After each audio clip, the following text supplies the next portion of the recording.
Gracias, pues buenas noches, ya. Pues sí, como lo menciona Geo, bueno, antes yo soy Iván Trujillo, soy alumno de 10º trimestre de aquí de arquitectura de la UAM Azcapo.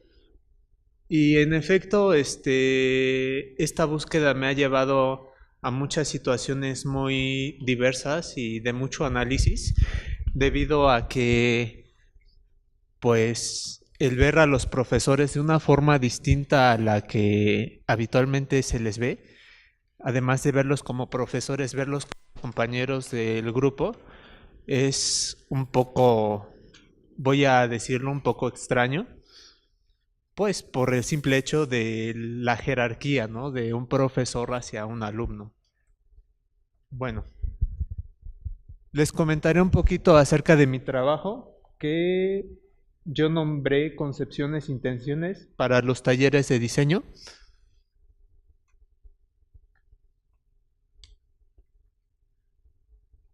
Bueno, como una introducción, pues los talleres de diseño arquitectónico forman una parte crucial dentro de la formación del futuro arquitecto.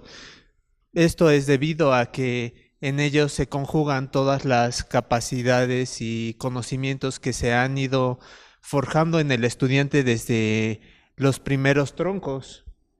Sin embargo, el buen aprovechamiento de estos talleres y de la aplicación de estas ramas paralelas depende de una gran cantidad de valores,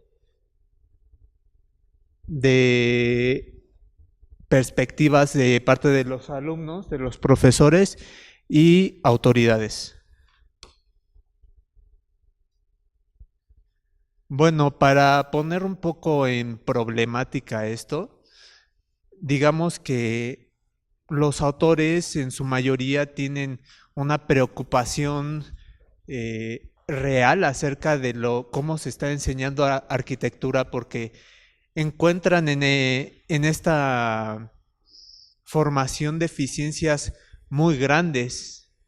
En la gran mayoría todos son arquitectos y en su mayoría todos son diseñadores. Y estas problemáticas van relacionadas con la construcción conceptual, la construcción de identidad, cómo se mira el docente a sí mismo en la tarea de formar arquitectos y una reflexión arquitectónica a un nivel filosófico para dar integridad al proceso como intención proyectual. Bueno, en primera instancia, como ya lo mencioné, todos llegan a la conclusión de que hay una crisis en el taller del taller de enseñanza de la arquitectura. Muchos manejan muchas versiones, probablemente aquí hemos escuchado muchas ya en base a los tiempos de cómo se enseña en la UAM, que es a base de trimestres, y puede haber muchas otras concepciones a lo largo de esto, ¿no? Y es entonces cuando los autores empiezan a analizar los estilos de enseñanza-aprendizaje del taller de arquitectura, valorando y reafirmando que cada individuo que interviene en el taller de diseño de arquitectura, tanto alumno como profesor, tiene distintos estilos de aprendizaje y de enseñanza, ¿no? Metodologías. Y es aquí donde ya empiezan a echar números duros, ¿no? El aprendizaje visual verbal que, pues como sabemos, es algo que tenemos muy marcado los arquitectos, ¿no? Cuando nos muestran una imagen, la entendemos a buena manera, ¿no? Un activo reflexivo que podría estar un poquito más en balance y un escrito hablado que es una gran problemática, ¿no? El estudiante de arquitectura y de diseño en general no sabemos dar a entender cuál es el fundamento de nuestro proyecto, o en palabras más católicas, cómo venderlo, ¿no? Cómo vendérselo ahorita en la escuela a nuestros profesores y posteriormente a a nuestros clientes. Ahí seguimos, hay distintas habilidades, ellos las localizan, ¿no? El docente debe de ser observador, empático, eh, pensar visualmente, estar insatisfecho, no tener miedo, ¿no? Claro, el estudiante deberá tener también sus habilidades. Y bueno, por una parte, María Eugenia Rojas Morales nos empieza a hablar en su preocupación por cómo se está adquiriendo el conocimiento por parte del diseñador, y dice, bueno, es que hay una problemática muy grande en la forma en cómo estamos ubicando al alumno, ¿no? Lo ubicamos en primera instancia a nuestras autoridades en una relación vertical, nuestras autoridades, después nuestras autoridades divisionales, nuestros profesores y hasta abajo los alumnos, ¿no? Entonces ella dice, no, es que este modelo es un poco disfuncional debido a que el alumno está quedando a subordinación de todos los demás niveles que intervienen en su formación. Entonces ella nos propone estas donitas, ¿no?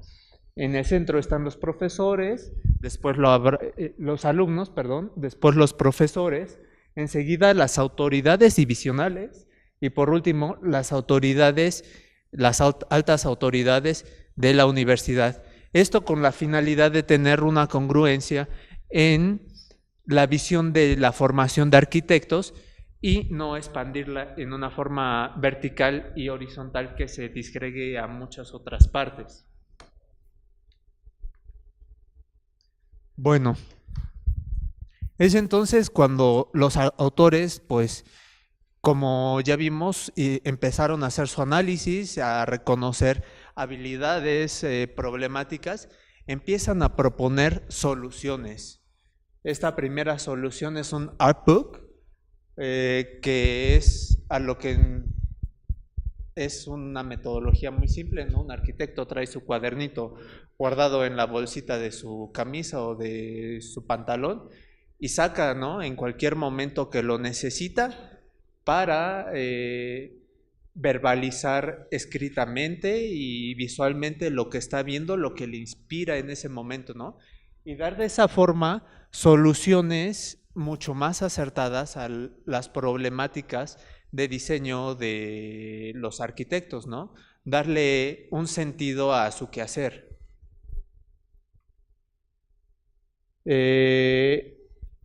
Aquí otro autor nos dice, bueno, yo a mis alumnos les dejo leer una novela, ¿no? Que se llama, por aquí dice, bueno, ahorita lo encuentro, les platico. Él deja que les deja leer a sus alumnos en su taller y les dice, bueno, esto es una novela y cada personaje tiene necesidades distintas, tiene personalidades muy distintas y muy variadas. Entonces, nosotros en el taller tenemos la responsabilidad de analizar soluciones viables para estos personajes, ¿no? Y lo que encuentra es que se dan soluciones de creatividad mucho más acertadas y da certeza al alumno de que lo que está leyendo pues podría ser algo basado en términos reales, ¿no? O sea, no es un proyecto que queda en el aire, sino es un proyecto que queda fundamentado en base a algo que ellos creen que es lo más acercado a la vida que habitualmente se vive. Y bueno, otro autor nos dice, pero ok, los arquitectos dibujan muy padre, muy...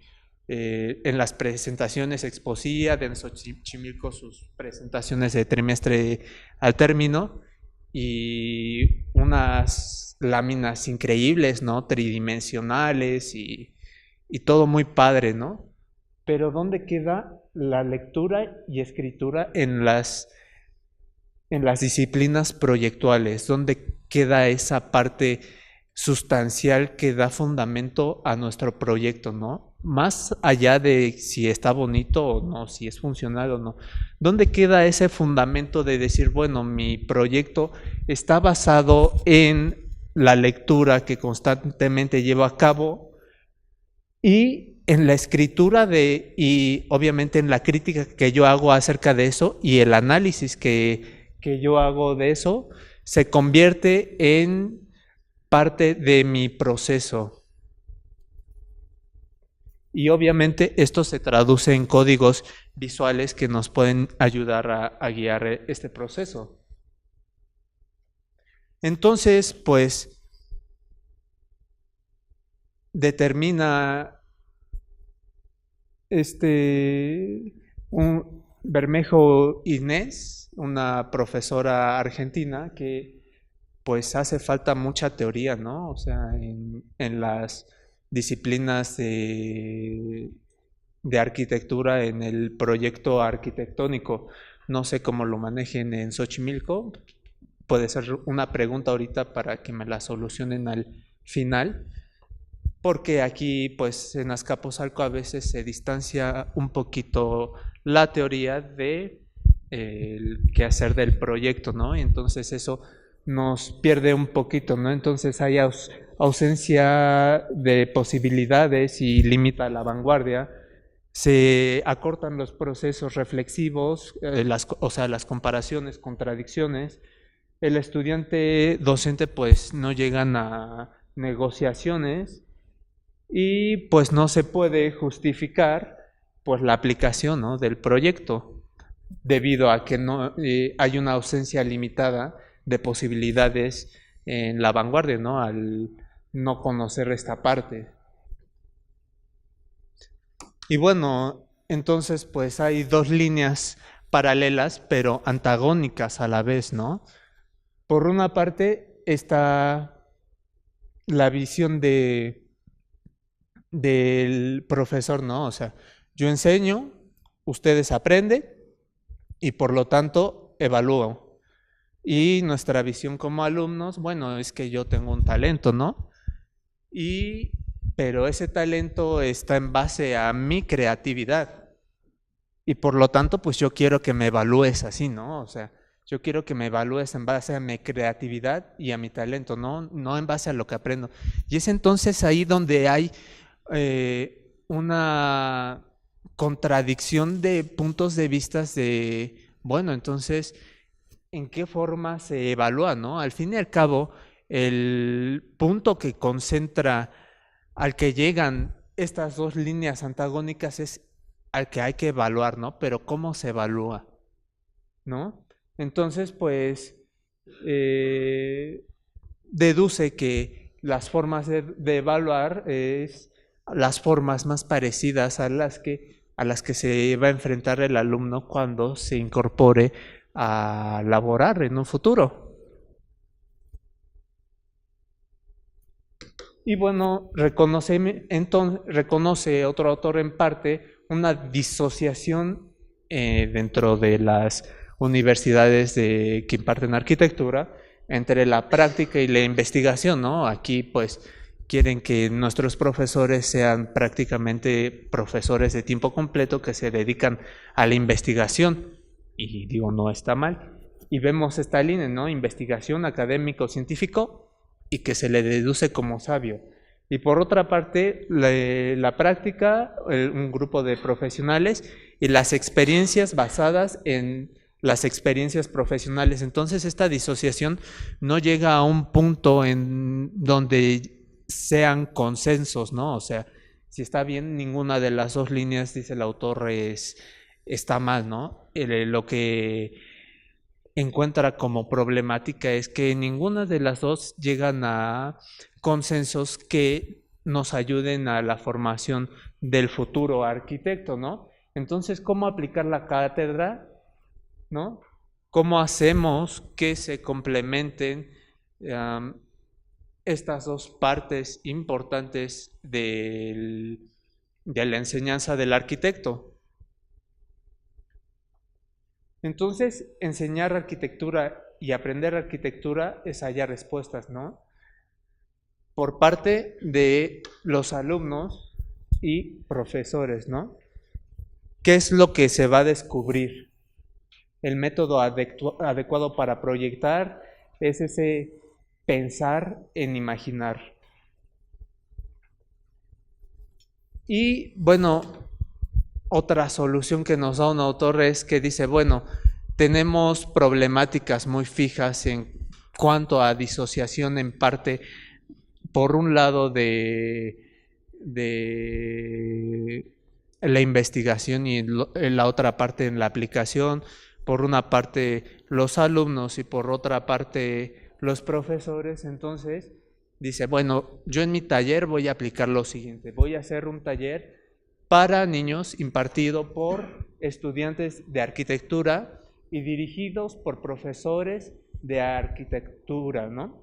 En base a esto se hacen grupos con niños y se dan espacios de la ciudad, ¿no? Entonces, cada cabeza de ese grupo es un estudiante que guía a este grupo de niños a aprender como lo hace un arquitecto, ¿no?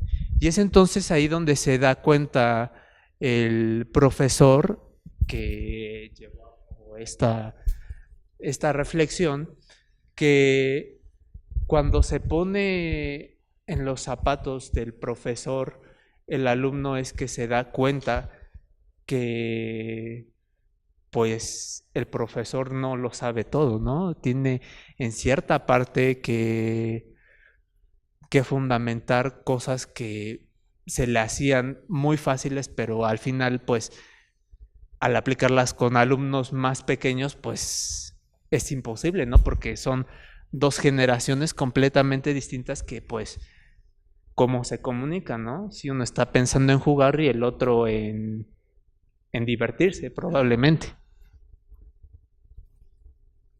Entonces, llegamos al punto en el que dicen, bueno, entonces, ¿cómo es que los alumnos están cumpliendo con las expectativas del siglo XXI, ¿no? O sea, el siglo XXI pues da para mucho porque pues apenas está empezando, ¿no? Es algo que no alcanzamos a imaginar, ¿no? Y es entonces que nos dice, bueno, aquí vemos tres puntos de vista muy distintos, ¿no? Por una parte, cómo vemos el siglo XXI, que es algo real, algo que tenemos, algo que poseemos y que vemos día a día. ¿Cómo lo pensamos? Esto es completamente inconsciente, o sea, lo vemos como si estuviéramos todavía en el siglo XIX, ¿no? O sea, un pensamiento muy cuadrado en estos términos que resuelve una problemática específica, ¿no? Y por último, pues algo que nosotros no imaginamos y que probablemente si lo imaginamos, pues cerremos, ¿no?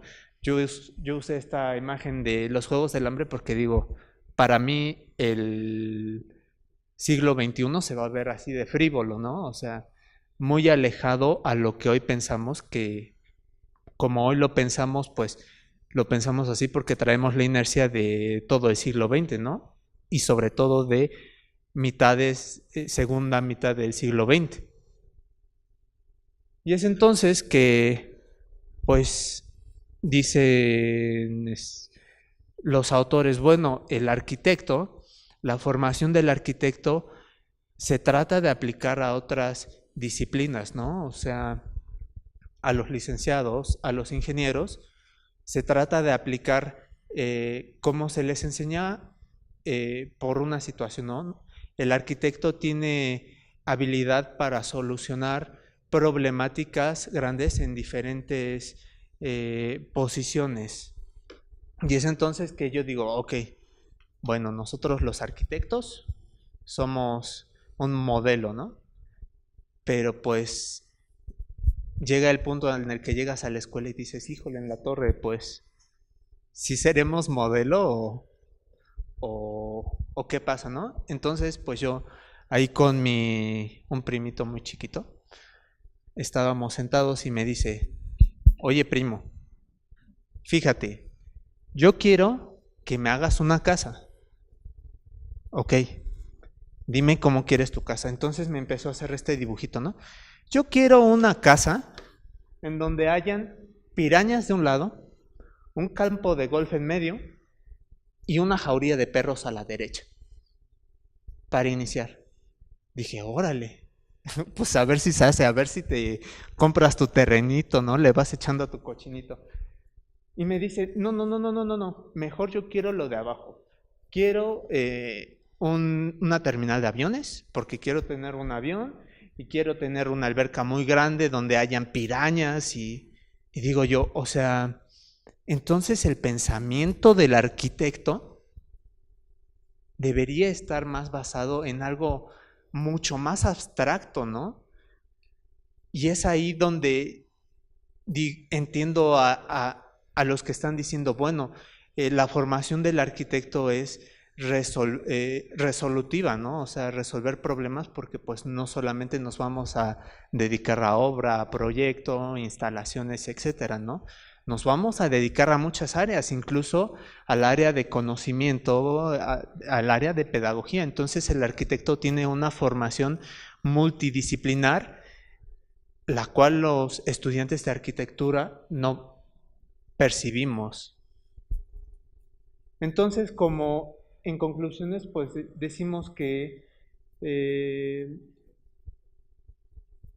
en la mayoría de las ocasiones el intercambio entre de experiencias entre los alumnos y profesores, o sea, los integrantes del taller de arquitectura es muy baja o prácticamente nula, ¿no? O sea, los requerimientos que creen necesitar uno, pues son muy distantes de los que el otro piensa.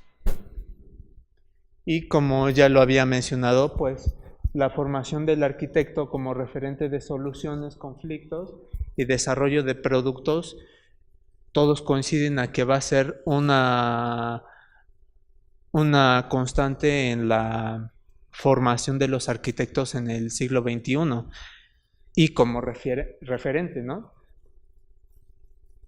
Todos sabemos que no basta solo con transmitir conceptos, con ser buen profesional. El mejor docente logra los mejores aprendizajes, las habilidades para ser creativo, con un aula taller que construye el conocimiento de forma cooperativa y constructiva, ¿no? Tener la visión de enseñar y pensar y aprender debería ser una constante, ¿no? Ser solamente receptores de información, sino recibir esa información, procesarla y aplicarla. Formar títulos.